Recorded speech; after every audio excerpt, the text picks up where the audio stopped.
Hello students, बाल मंदिर बाड़मेर के इस यूट्यूब चैनल पर आप सबका हार्दिक स्वागत है। प्रिय विद्यार्थियों, कल के वीडियो लेक्चर में हमने C++ के प्रोग्राम स्ट्रक्चर और कीवर्ड, कॉन्स्टेंट्स, आइडेंटिफायर्स इनके बारे में जाना था। आज इस वीडियो में हम बात करेंगे डेटा टाइप्स की। डेटा टाइप्स जैसा कि नाम से स्पष्ट है, डेटा का टाइप बताने वाले, मतलब कि हम किसी भी वेरिएबल में किस प्रकार का डेटा स्टोर करेंगे ये हमें पता चलेगा डेटा टाइप से।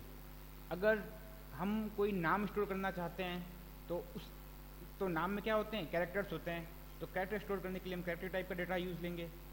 और अगर हम अपने परसेंटेज स्टोर करना चाहते हैं तो आप जानते हो परसेंटेज पॉइंट्स में होते हैं, तो हम उसी प्रकार का डेटा टाइप यूज़ लेंगे। इसी प्रकार अगर हमको कोई पूर्णांक नंबर स्टोर करना है तो भी हम उसी प्रकार का डेटा टाइप यूज़ लेंगे। C++ के अंदर जितने भी डेटा टाइप होते हैं उनको 3 भागों में वर्गीकृत किया गया है।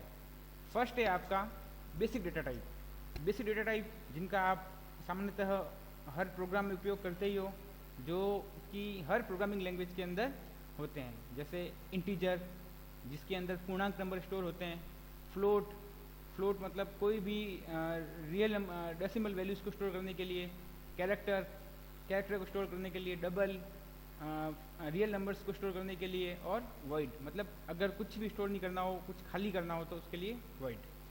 नेक्स्ट है हमारा user defined data type. User defined data type जैसा कि नाम से स्पष्ट है, वैसे वो डेटा टाइप जो यूज़र के द्वारा डिफाइन किए जाते हैं या यूज़र के द्वारा बनाए जाते हैं। जब भी बेसिक डेटा टाइप से हमारा कोई काम नहीं होता है तब हम यूज़र डिफाइंड डेटा टाइप का उपयोग करते हैं। यूज़र डिफाइंड डेटा टाइप 4 प्रकार के होते हैं: स्ट्रक्चर, यूनियन, एनमरेशन और क्लास। क्लास जो है वो ऑब्जेक्ट ओरिएंटेड प्रोग्रामिंग पर आधारित है। अगला है हमारा derived data type. Students, derived data type basic data type से ही डेराइव्ड होते हैं। ये होते हैं एरे, फंक्शंस, पॉइंटर और रेफरेंस टाइप। अब हम इन सभी डेटा टाइप्स को डिटेल में पढ़ेंगे। फर्स्ट है हमारा basic data type. Basic data type सामान्यतः सबसे ज़्यादा उपयोग में किए जाते हैं। इनके साथ में विभिन्न प्रकार के मॉडिफायर्स का उपयोग किया जाता है जिन्हें इनके नाम से पहले लिखा जाता है। मॉडिफायर्स जैसे कि साइंड, अनसाइंड, शॉर्ट और लॉन्ग। अब इन सभी मॉडिफायर्स का उपयोग हम अपनी ज़रूरत के अनुसार करते हैं। नेक्स्ट है बेसिक डेटा टाइप का उपयोग सभी प्रोग्रामिंग लैंग्वेज में किया जाता है। इनको 3 भागों में बांटा गया है। फर्स्ट है इंटीजर डेटा टाइप, सेकंड है फ्लोट डेटा टाइप, थर्ड है कैरेक्टर डेटा टाइप। मतलब बेसिक डेटा टाइप में कौन से डेटा टाइप आते हैं? वो डेटा टाइप जो बहुत जनरल पर्पज़ के होते हैं। आपको मैं इसको एक टेबल के माध्यम से समझाऊंगा। देखिए, ये एक बेसिक डेटा टाइप की डिटेल्स है। फर्स्ट है हमारा कैरेक्टर। फर्स्ट हमारा कौन सा है? कैरेक्टर, जिसकी साइज होती है 1 बाइट। मतलब कि कैरेक्टर जो होता है 1 बाइट लेता है और उसकी जो रेंज होती है -128 से लेकर +127 तक। मतलब इस रेंज के कैरेक्टर ये अपने अंदर स्टोर करेगा। अगला है अनसाइंड कैरेक्टर। अनसाइंड कैरेक्टर की भी 1 बाइट ही लेगा। साइज किसमें? ये साइज इन बाइट्स के अंदर साइज है। ये है, इसकी रेंज होगी 0 से लेकर 255 की। अब जो ये कैरेक्टर है ये साइंड है, इसलिए ये, और ये है अनसाइंड।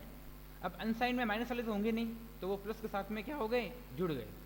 वैसे ही साइंड कैरेक्टर भी कितने होंगे? -128 से लेकर 127 तक। इंटीजर मतलब कि पूर्णांक नंबर को स्टोर करने के लिए ये लेता है हमारा 2 बाइट और इसकी रेंज होती है -32,768 से लेकर प्लस के 32,767 तक। अगर अनसाइंड होगा तो मतलब कि इसमें साइंड की वैल्यू आएगी नहीं, माइनस वाली वैल्यू आएगी नहीं, तो वो इसके अंदर ऐड हो जाएगी। साइंड इंटीजर, इसी प्रकार short integer, long integer, float में कैसे होंगे? मतलब जो डेसिमल्स वैल्यू होती है, पॉइंट्स वाली वैल्यू होती है, उन नंबर को स्टोर करने के लिए हम किसका यूज़ करते हैं? फ्लोट का। अगला है डबल, रियल नंबर्स को स्टोर करवाने के लिए। अगला है लॉन्ग डबल, उससे भी ज़्यादा रेंज के रियल नंबर्स को स्टोर करवाने के लिए हम किसका यूज़ करते हैं?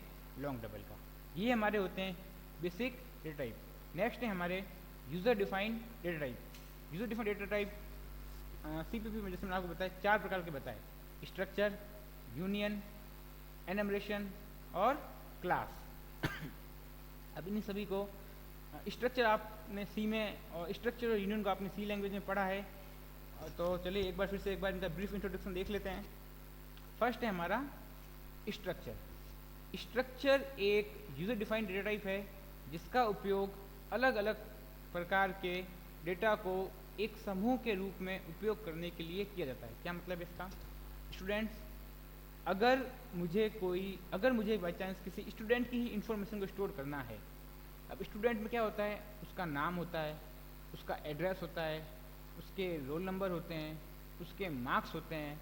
तो आप देखिए उसका जो नाम होगा वो आएगा कैरेक्टर के अंदर, उसके जो परसेंटेज होंगे वो आएंगे फ्लोट के अंदर, उसका जो रोल नंबर होगा वो आएगा इंटीजर के अंदर। मतलब कि यहाँ क्या हो रहा है, यहाँ पर डेटा अलग अलग प्रकार का है, मतलब इंटीजर टाइप का भी है, फ्लोट टाइप का भी है और कैरेक्टर टाइप का भी है, डबल टाइप का भी है। तो जब इस प्रकार के अलग अलग टाइप के डेटा को हमको समूह के रूप में व्यवस्थित करना होता है तब हम यूज़ करते हैं स्ट्रक्चर का। ठीक है, तो किस प्रकार बनाते हैं, ये होता है स्ट्रक्चर का एक सिंटैक्स। जैसे कि मैंने एक एड्रेस नाम का एक स्ट्रक्चर बनाया है। जैसे कि स्ट्रक्चर भी बनाने के लिए मैं सबसे पहले स्ट्रक्ट कीवर्ड का उपयोग करूँगा, उसके बाद मैं लिखूँगा मैं उस स्ट्रक्चर का नाम। अब जो ये मैंने बनाया है स्ट्रक्ट एड्रेस, तो जो एड्रेस है वो एक स्ट्रक्चर टाइप का डेटा टाइप है। ठीक है, इसके अंदर ले लिया मैंने नेम, स्ट्रीट गली कौन सी है, सिटी, स्टेट और उसका पिन। तो एड्रेस नाम के इस स्ट्रक्चर के अंदर मैंने ये अलग अलग टाइप के डेटा को ले लिया। अब स्टूडेंट्स, अब स्ट्रक्चर को मेमोरी कितनी मिलेगी ये डिपेंड करता है कि उसके स्ट्रक्चर, जैसा कि स्ट्रक्चर बनाया इसके जो मेंबर हैं ये इसके मेंबर कहलाते हैं।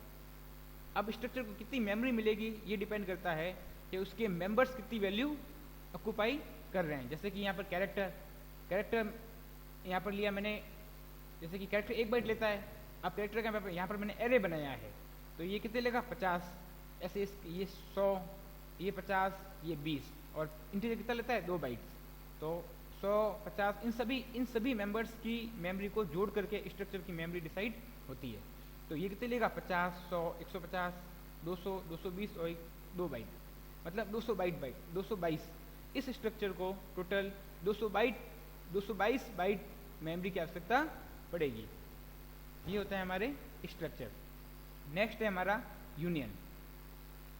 स्टूडेंट्स, यूनियन और स्ट्रक्चर दोनों में बस एक ही फर्क होता है कि यूनियन जो होता है, यूनियन को जो मेमोरी मिलेगी, यूनियन के जितने भी मेंबर्स होते हैं, जितने भी डेटा मेंबर होते हैं, उनमें से सबसे ज़्यादा साइज किस डेटा मेंबर की है वो साइज यूनियन को मिलेगी।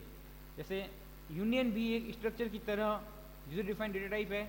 यूनियन में सभी सदस्य समान मेमोरी लोकेशन साझा करते हैं। देखो किस प्रकार, ये जैसे मैंने यूनियन का सिंटैक्स लिखा है। अब यहाँ क्या है, मैंने यूनियन जब भी यूज़ करूँगा तब मैं क्या लगाऊंगा उसके आगे यूनियन नाम का एक कीवर्ड। अब उसके बाद लिया मैंने आइटम। अब आइटम जो है वो यूनियन टाइप का एक डेटा टाइप है। इसके अंदर मैंने 3 चीज़ें ली हैं, integer, quantity, float, price, character, I name, मतलब आइटम नेम, इस तरीके से। अब यहाँ आप देखेंगे कि इंटीजर जो होता है वो लेता है 2 बाइट, फ्लोट जो होता है वो लेता है 4 बाइट और जो कैरेक्टर होता है वो लेता है 1 बाइट। अब यहाँ पर मैंने एरे बनाया है 10 का, तो मतलब कितना लेगा ये 10 और 4 14, 14 और 2 16। अगर ये स्ट्रक्चर होता तो टोटल 16 बाइट ऑक्यूपाई कर रहा होता, लेकिन ये यूनियन है। यूनियन क्या होता है कि इसके जितने भी मेंबर होते हैं, जितने भी सदस्य होते हैं, उनमें मैक्सिमम मेमोरी की सदस्य की है, उसके अकॉर्डिंग उसको मेमोरी मिलती है। यहाँ पर ये 2 बाइट है, यहाँ 4 बाइट है, यहाँ पे 10 बाइट है, तो इस यूनियन मैक्सिमम कितना लेगा 10 बाइट लेगा। ठीक है, और एक बार में कोई एक सदस्य इसमें उस मेमोरी लोकेशन का उपयोग कर पाएगा। नेक्स्ट है हमारा एनमरेशन। स्टूडेंट्स, जब भी हमें किसी भी नाम को इंटीग्रल नंबर्स देने होते हैं, मतलब इंटीग्रल कांस्टेंट वैल्यू देनी होती है, तब हम एनमरेशन का उपयोग करते हैं। जैसे कि आपके एक साल के 12 महीने, जनवरी, फरवरी, मार्च, अप्रैल, मई, जून, जुलाई, अगस्त, सितंबर, अक्टूबर, नवंबर, दिसंबर। अब ये तो इनके सबके नाम हो गए। अगर मुझे इन सबको नाम देना हो कि जनवरी का 1, फरवरी के 2, मार्च के 3, अप्रैल के 4, इस प्रकार दिसंबर तक मुझे 12 नाम देने हो, तो मैं मतलब मुझे नंबर्स में नाम देने हो 1, 2, 3, 4 इस प्रकार से, मतलब कि मुझे अपने प्रोग्राम को रीडेबल और मेंटेनेबल बनाना है, तब मैं किसका यूज़ लूँगा? एनमरेशन का। एनमरेशन एक यूजर डिफाइंड टाइप है। इसको क्रिएट करने के लिए हम एनम कीवर्ड का उपयोग करते हैं। जैसे हमने स्ट्रक्चर में स्ट्रक्ट कीवर्ड का यूज़ किया था, यूनियन में यूनियन कीवर्ड का यूज़ किया था, उसी प्रकार एनमरेशन के अंदर हम इस एनम कीवर्ड का उपयोग करते हैं। जब भी हम एनम डेटा टाइप क्रिएट करते हैं या बनाते हैं तो हर वैल्यूज़ के साथ नंबर्स जुड़ जाते हैं, मतलब कि नंबर्स जुड़ जाते हैं। जैसे कि मैं आपको एक एग्जाम्पल लेकर बताऊं, जैसे कि मैंने इसका एनम का एक सिंटैक्स लिया है, जैसे कि एनम कीवर्ड बनाया और वीक, मैं इसमें यहाँ क्या कर रहा हूँ, मैं यहाँ पर वीक्स को देख रहा हूँ, जैसे Monday, Tuesday, Wednesday, Thursday, Friday, Saturday और संडे, इनको मैं नंबर्स देना चाहता हूँ। तो मैंने क्या किया, मैंने सातों वीक्स इस एनम के अंदर लिख दिए, जैसे कि Monday, Tuesday, Wednesday, Thursday, Friday, Saturday और संडे। अब ऑटोमेटिक मंडे को 0, ट्यूसडे को 1, वेडनेसडे को 2, थर्सडे को 3, फ्राइडे को 4, सैटरडे को 5 और संडे को 6 हो जाएगा। अगर आप चाहते हो कि नंबरिंग मेरी 0 से स्टार्ट ना हो, 1 से स्टार्ट हो, तो आप यहाँ पे सिंपल मंडे इक्वल टू 1 लिख दो, तो ऑटोमेटिक ये 1, 2, 3, 4, 5, 6, 7 इस प्रकार से चलेगी। इसका ये होता है हमारा एनमरेशन। अगला जो हमारा टाइप होता है वो है क्लास। क्लास जो, जैसा कि मैं आपको कल बताया था कि C++ एक ऑब्जेक्ट ओरिएंटेड प्रोग्रामिंग लैंग्वेज है, तो क्लास जो होता है वो भी ऑब्जेक्ट ओरिएंटेड प्रोग्रामिंग का ही एक प्रकार का डेटा टाइप है। देखिए चलते हैं, देखते हैं। क्लास एक ऑब्जेक्ट ओरिएंटेड प्रोग्रामिंग पर आधारित डेटा टाइप है। क्लास एक यूजर डिफाइंड डेटा टाइप है, मतलब क्लास को कौन, यूजर ही क्रिएट करता है, तो क्लास क्या हो गई, यूजर डिफाइंड डेटा टाइप। अब देखो क्लास और स्ट्रक्चर में फ़र्क क्या होता है कि स्ट्रक्चर के अंदर हम सिर्फ डेटा मेंबर्स को ही डिक्लेयर कर सकते हैं, लेकिन क्लास के अंदर हम फंक्शंस को भी बना सकते हैं और क्लास के अंदर हम उन्हीं फंक्शंस को परिभाषित भी कर सकते हैं। देखिए क्लास भी स्ट्रक्चर की तरह ही होता है, जिसमें हम वेरिएबल के साथ साथ फंक्शंस भी क्रिएट कर सकते हैं, मतलब वेरिएबल्स तो बनाते ही बनाते हैं, साथ में उसके मेंबर्स फंक्शन भी होते हैं। क्लास को डिटेल में हम 9 चैप्टर के अंदर पढ़ेंगे, जब हम ऑब्जेक्ट ओरिएंटेड प्रोग्रामिंग के बारे में देखेंगे तब, ठीक है। और बाद में इन्हें ऑब्जेक्ट द्वारा एक्सेस किया जाता है, मतलब क्लास बनाने के बाद ऑब्जेक्ट के द्वारा हम इन क्लास के सभी मेंबर्स को एक्सेस कर सकते हैं। क्लास का सिंटैक्स क्या होगा, हम सबसे पहले जैसे कि क्लास कीवर्ड का उपयोग करेंगे, उसके बाद में क्लास का नाम देंगे। क्लास का नाम हमको जो भी देना है, स्टूडेंट, स्कूल, डेमो, सम, एड, जो भी आप नाम देना चाहते हो वो आप क्या दोगे, क्लास का नाम दोगे। उसके बाद इसके अंदर क्लास के जो डेटा मेंबर्स है, जो वेरिएबल्स है, उनको बनाओगे। उसके बाद में क्या बनाओगे, क्लास के मेंबर फंक्शंस। इन सबको डिटेल में हम 9 चैप्टर के अंदर पढ़ेंगे। अभी हम आगे बढ़ते हैं हमारे लास्ट डिराइव्ड डेटा टाइप की तरफ। अब जैसे कि मैं आपको शुरू में बताया था, derived data type basic data type से ही मतलब बनते हैं। तो देखिए डिराइव्ड डेटा टाइप्स वो डेटा टाइप्स होते हैं जिनके द्वारा हम प्रोग्राम में कुछ ऑपरेशन परफॉर्म करते हैं। Derived data types basic data type से ही डिराइव्ड होते हैं। C++ में तीन प्रकार के डिराइव्ड डेटा टाइप पाए जाते हैं। कौन कौन से हैं वो, पहला है एरेज, आप सब लोगों ने पढ़े हैं सी के अंदर। सेकंड फंक्शंस, इनको भी पढ़ा है। थर्ड है पॉइंटर्स और फोर्थ है एक नया रेफरेंस टाइप, इसके बारे में आपको बताऊंगा। एरेज क्या होते हैं, समान प्रकार के डेटा को मेमोरी के अंदर पास स्टोर करना। ये क्या ये किसका काम होता है, एरे का। फंक्शंस, किसी भी स्पेसिफिक कार्य को करने के लिए हम फंक्शंस का निर्माण करते हैं। पॉइंटर्स, जो आप जानते हो एक विशेष प्रकार का वेरिएबल होता है जो किसी अन्य वेरिएबल के एड्रेस को अपने अंदर स्टोर करके रखता है। अगला है रेफरेंस टाइप। रेफरेंस टाइप मतलब कि किसी वेरिएबल को उसका एक अल्टरनेट नाम देना, उसको एक वैकल्पिक नाम देना। इसके बारे में आपको अभी बताऊंगा। चलिए आगे बढ़ते हैं। फर्स्ट है एरे, एक ही प्रकार के तत्वों या एलिमेंट्स का एक समूह जिसमें सभी तत्व मेमोरी के अंदर पास की लोकेशन पर स्टोर होते हैं, ये होते हैं हमारे एरे। इसका सिंटैक्स क्या होगा, ये मैंने 1D एरे का सिंटैक्स लिया है। एरे भी 2 टाइप के होते हैं, 1 डायमेंशनल एरे और मल्टी डायमेंशनल एरे। ये 1D एरे का सिंटैक्स लिया है, जैसे कि मैंने इसमें एक एरे लिया है इंटीजर टाइप का, मतलब कि इसके अंदर जितनी भी वैल्यू स्टोर होगी सारी की सारी कैसी होगी, इंटीजर टाइप की होगी। तो मैंने इसकी साइज ली है 5। ये आप देख रहे हो, जो हम स्क्वायर ब्रैकेट के अंदर लिखते हैं ये होती है एरे की साइज। यहाँ मैंने नम नाम का एरे लिया है जो कि इंटीजर टाइप का है, मतलब कि इसके अंदर इंटीजर टाइप की वैल्यूज़ को स्टोर किया जाएगा। इसकी साइज है 5, मतलब कि इसके अंदर मैं 5 वैल्यूज़ को कोई भी स्टोर करवा सकता हूँ। तो 1 2 3 4 और 5 वैल्यू मैंने मतलब 5 इंटीजर टाइप की वैल्यूज़ के अंदर स्टोर करवा दी। ठीक है, तो एरे की जो भी इंडेक्सिंग होगी स्टार्ट कहाँ से होगी, 0 से। तो ये फर्स्ट जो एलिमेंट है 3 ये 0th पोजीशन पर, सेकंड एलिमेंट 7 ये 1 पोजीशन पर, थर्ड एलिमेंट 89 ये थर्ड पोजीशन पर, सॉरी सेकंड पोजीशन पर, क्योंकि हमने स्टार्ट कहाँ से किया है, 0 से। इसी प्रकार ये थर्ड पे और ये फोर्थ पे। अगला है हमारा फंक्शन। फंक्शन एक कोड का ब्लॉक होता है जिसे किसी विशिष्ट कार्य को करने के लिए बनाया जाता है। मतलब कोई भी स्पेसिफिक टास्क अगर हमको परफॉर्म करना है, जिसको हमको वो काम हमको प्रोग्राम में बार बार करने की जरूरत पड़ सकती है, तो उसके लिए हम किसका निर्माण करते हैं, फंक्शंस का। फंक्शंस की सहायता से हमारे प्रोग्राम को सेगमेंट्स में डिवाइड किया जाता है। फंक्शंस की सहायता से हमारा प्रोग्राम रीडेबल बनता है, मेंटेनेबल बनता है। ठीक है, इसलिए हम फंक्शंस का निर्माण करते हैं।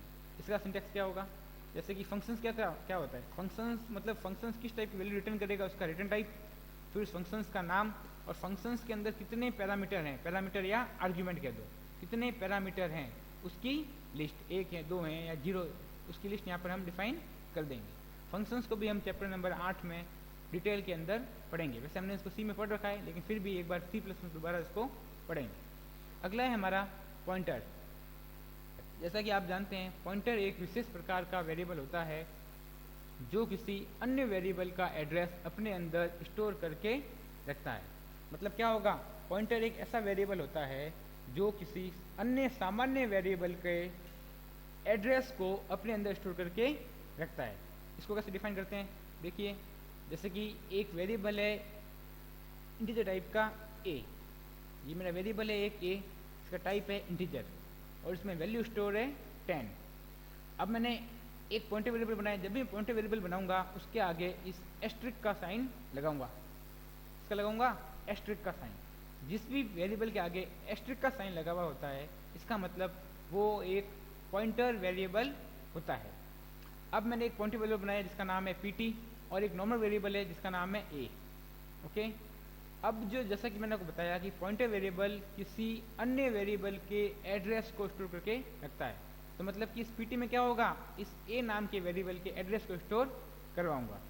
और जो ये आगे टाइप है इंटीजर, मतलब इंटीजर पॉइंटर, इंटीजर टाइप का पॉइंटर है ये, तो ये बताएगा कि इस पॉइंटर वेरिएबल के अंदर इंटीजर टाइप के वेरिएबल का एड्रेस स्टोर होगा।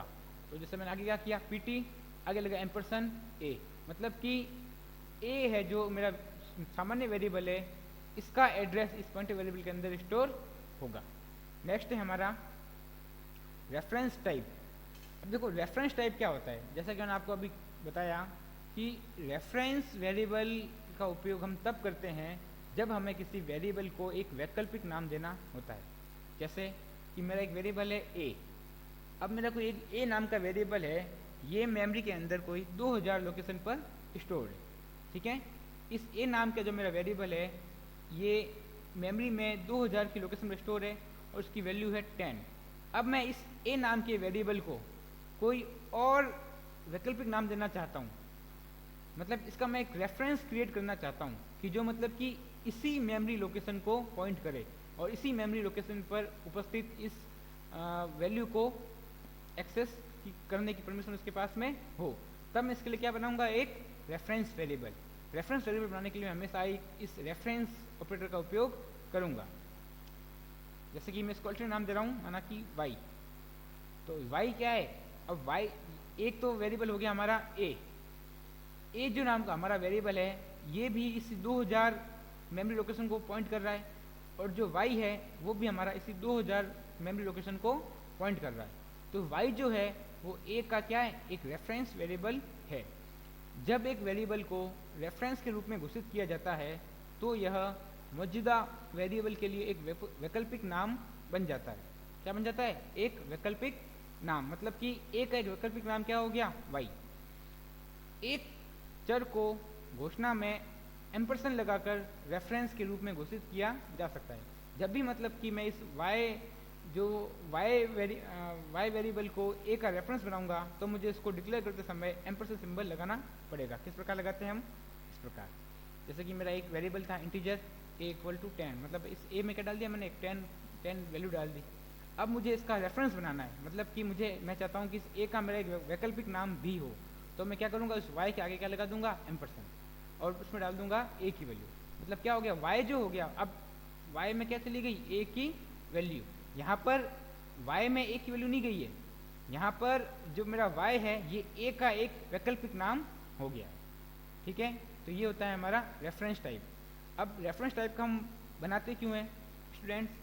जब भी हम कोई फंक्शन क्रिएट करते हैं तो फंक्शंस को हम कॉल बाय वैल्यू से भी कॉल करते हैं, हम कॉल बाय एड्रेस से भी कॉल करते हैं, जिसमें हम पॉइंटर का उपयोग करते हैं, और एक तीसरा होता है हमारा रेफरेंस टाइप, मतलब कि हम रेफरेंस के द्वारा भी सिंपली तरीके से फंक्शंस को कॉल किया जा सकता है। मतलब कि हमें वहाँ उसमें कोई एड्रेस पास करने की ज़रूरत नहीं होती है, हम सिंपल एक रेफरेंस टाइप का वेरिएबल पास करेंगे और